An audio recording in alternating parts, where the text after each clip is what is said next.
Pemerintah Kota Palembang rencananya akan memberikan sedikit kelonggaran kepada para pengusaha hotel, restoran, dan pengelola tempat wisata selama libur Natal dan Tahun Baru. Kebijakan tersebut diberikan sebagai upaya untuk mengurangi dampak pemberlakuan pembatasan kegiatan masyarakat pada masa COVID-19. Namun Wali Kota Palembang Harnojoyo mengungkapkan saat ini masih menunggu instruksi dari pemerintah pusat. Dalam hal ini Mendagri terkait penerapan PPKM selama masa libur Natal dan Tahun Baru. Liburan Natal tahun baru ini Pak mungkin. Coba nanti kami lihat dulu gimana instruksi dari kementeriannya. Oke, siap.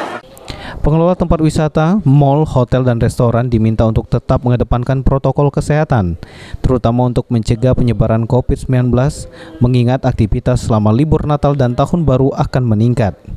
Saat ini Kota Palembang masih berada dalam zona kuning, setelah sempat kembali ke zona hijau beberapa waktu lalu.